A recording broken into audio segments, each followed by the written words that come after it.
Thanks for staying with us. U.S. President Donald Trump says that he wants to move to the second phase of the ceasefire deal between the state of Israel and the Palestinian group Hamas. This comes following his meeting with Israeli Prime Minister Benjamin Netanyahu in Florida in the U.S. Since the ceasefire was declared in October this year, Israeli strikes have killed more than 400 Palestinians, according to Gaza health officials, while Hamas have killed 3 Israeli soldiers.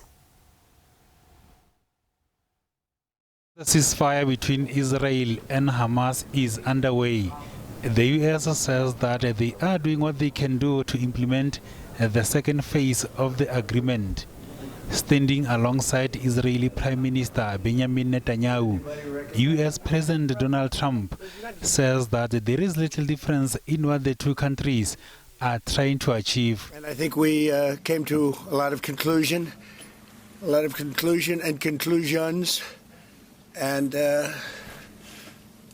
very little difference in what we're looking at and where we want to be, where we want to go.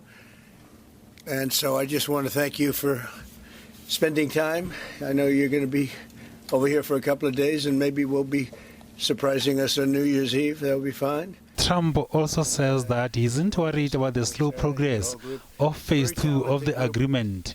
Well, I'm not concerned about anything that Israel's doing. I'm concerned about what other people are doing or maybe aren't doing.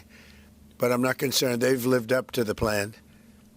They're strong, they're solid, and sometimes they don't understand when somebody violates something that you want to give them a second chance. Well, we'll give them a couple of second chances. But no, Israel's lived up to the plan 100%. The U.S. president has also wanted the Palestinian group Hamas to disarm or face the consequences. Well, we talked about Hamas and we talked about disarmament, and they're going to be given a very short period of time to disarm, and we'll see how that works out. Steve Witkoff and Jared Kushner will be in charge of that from our side, but if they don't disarm as they agreed to do, they agreed to it, and then they'll be held to pay for them. And we don't want that. We're not looking for that. But they have to disarm within a fairly short period of time. Meanwhile, Netanyahu has praised Trump's efforts in bringing peace in the Middle East. Well, President Trump has broken so many conventions to the surprise of people, and then they figure out, oh, well, maybe, he was right after all. So we decided to break a convention too, or create a new one, and that is to award the Israel Prize, which in almost our 80 years, we've never awarded it to a non-Israeli. And we're going to award it this year to President Trump. This was announced formally over lunch by our Minister of Education, who's responsible for the Israel Prize. It's going to be awarded to President Donald J. Trump for his tremendous contributions to Israel and the Jewish people. However, while the U.S. president is championing for global peace, the country continues to strike Venezuela's vessels in the Pacific.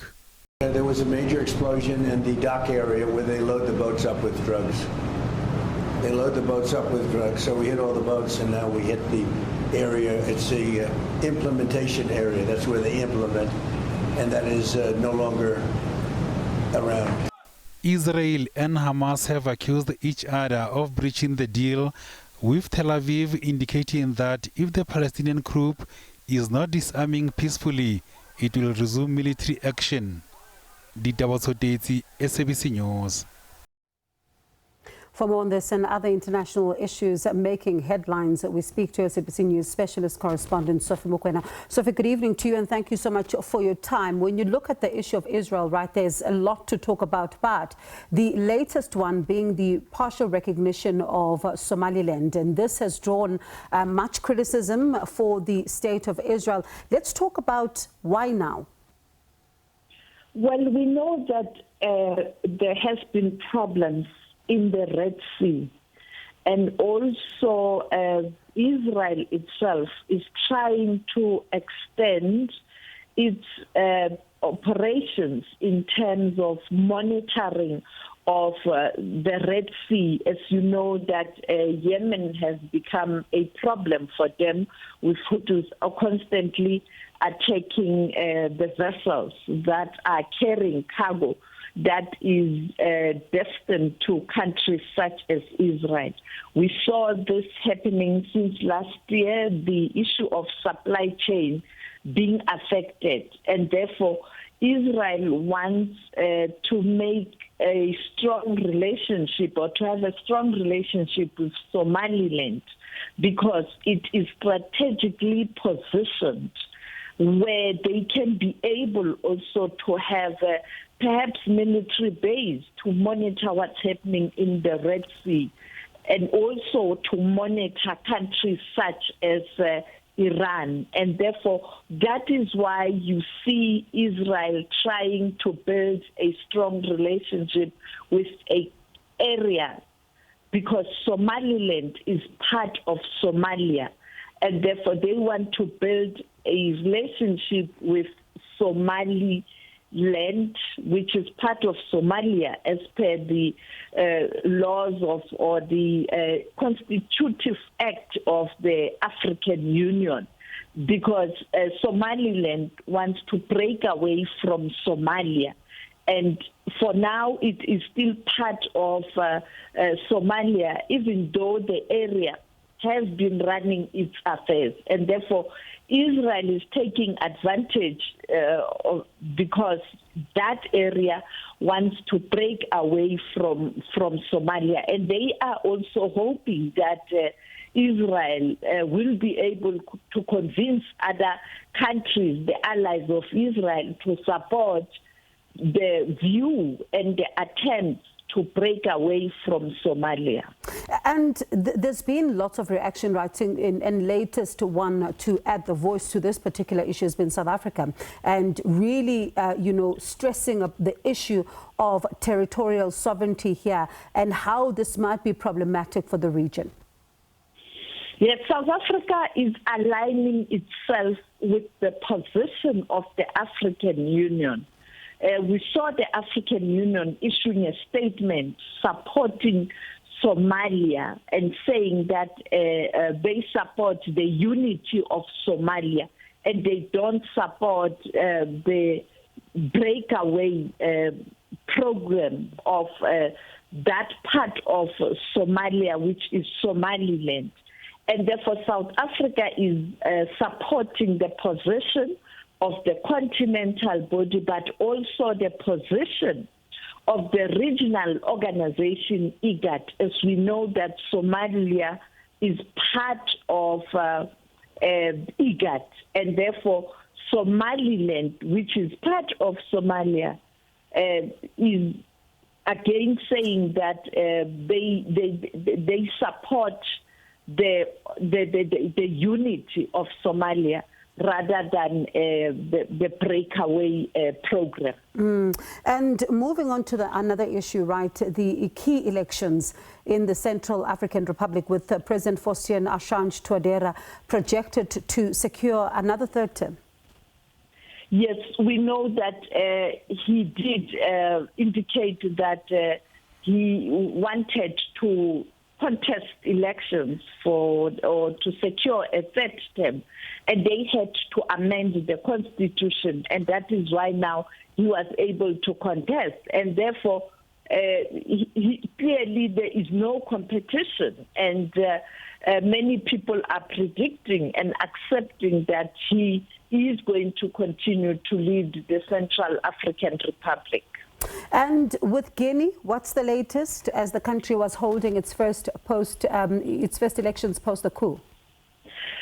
Counting was continuing during the day, but we expect the announcement of the preliminary results today. But those results must be ratified or must be approved by the Constitutional Court in that country. As you know that the Constitutional Court in that country has to play a role as it relates to the electoral process in that country. So we expect that before perhaps 10 p.m. local time, which will be 12 it relates to us, that the election results will be announced. But as I pointed out, this will be preliminary results. And we know that the current leader or the interim leader is expected to win the presidential elections and therefore continue with governance. We are waiting to see the reaction from the regional organization, ECOWAS, and also the continental body, AU, because both ECOWAS and the AU did send the observer missions there to observe the elections. But I think they will release statements as soon as the preliminary results have been announced. And therefore, that will even pave way for Guinea to be readmitted to ECOWAS and also to the AU, the continental body. As you know that in 2021, after the coup, ECOWAS did suspend Guinea, and also the African Union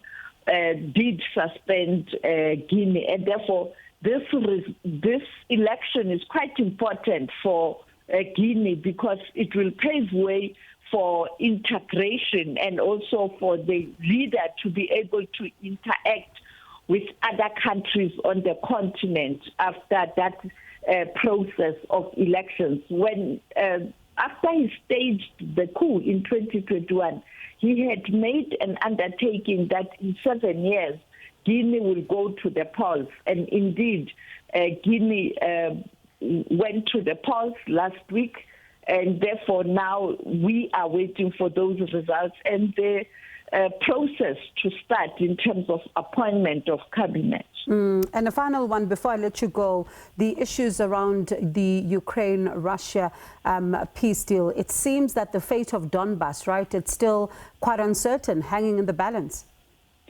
The fate of Donbas is still hanging in the balance as it's an area where you have the two warring factions really fighting to ensure that they become victorious. But I think Russia is having a stronger presence.